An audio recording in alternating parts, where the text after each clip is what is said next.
हमाल आणि व्यापाऱ्यांच्या वादामुळे बंद असलेले लिलाव आजपासून पुन्हा एकदा सुरू होत आहेत। लासलगाव बाजार समितीमध्ये लिलाव सुरू होत आहेत। सभापती बाळासाहेब क्षीरसागर यांनी लिलाव सुरू करण्यासाठी पुढाकार घेतलेला आहे। लेवीच्या मुद्द्यावरनं वाद चिघळलेला होता। शेतकऱ्यांना लिलाव सुरू झाल्यानं आता मोठा दिलासा मिळणार आहे। जवळपास 2 आठवडे बाजार समितीमध्ये लिलाव प्रक्रिया बंद होती, पण काही उपबाजार या ठिकाणी सुरू होते।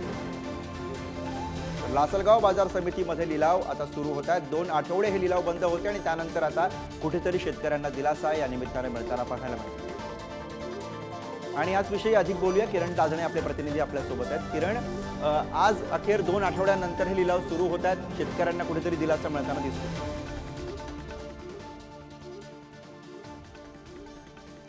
गुरु, कांद्याची पंढरी म्हणून नाशिकची ओळख आहे आणि याच कांद्याच्या पंढरीमध्ये व्यापारी आणि हमाल यांच्यामध्ये वाद निर्माण झाला होता। लेवीच्या मुद्द्यावरनं देखील वेगवेगळ्या चर्चा सुरू झाल्या होत्या। त्याच सगळ्या पार्श्वभूमीवर शेतकऱ्यांचं मात्र मोठं नुकसान होत होतं।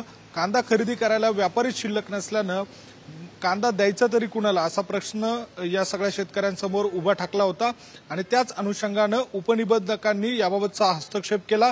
तातडीने संचालकांची बैठक देखील बोलावली होती आणि या बैठकीमध्ये जे व्यापारी लिलाव प्रक्रियेमध्ये सहभागी होणार नाहीत त्यांच्यावर कारवाई करण्याचे आदेश दिले होते। थेट त्यांचे परवानेच रद्द करा अशा प्रकारची तंबी भरली होती आणि त्या सगळ्या पार्श्वभूमीवर संचालक मंडळानं तातडीने याबाबतचा निर्णय घेतला आणि आजपासून लिलाव सुरू करण्यासाठीची जी प्रक्रिया असते ती पूर्ण करत लिलाव देखील सुरू केलेले आहेत। आशिया खंडातली सगळ्यात मोठी बाजारपेठ म्हणून ओळखली जाणारी लासलगाव बाजार समितीमध्ये काही वेळापूर्वीच लिलाव प्रक्रियेला देखील सुरुवात झालेली आहे। सभापती बाळासाहेब क्षीरसागर यांनी याबाबतचा पुढाकार घेतलाय, त्यामुळे शेतकऱ्यांना मोठा दिलासा या निमित्तानं मिळालाय। गुरु, बरोबर, त्यामुळे अखेर 2 आठवड्यानंतर शेतकऱ्यांना दिलासा मिळताना दिसतोय। धन्यवाद किरण या सगळ्या सविस्तर माहितीसाठी। पुढे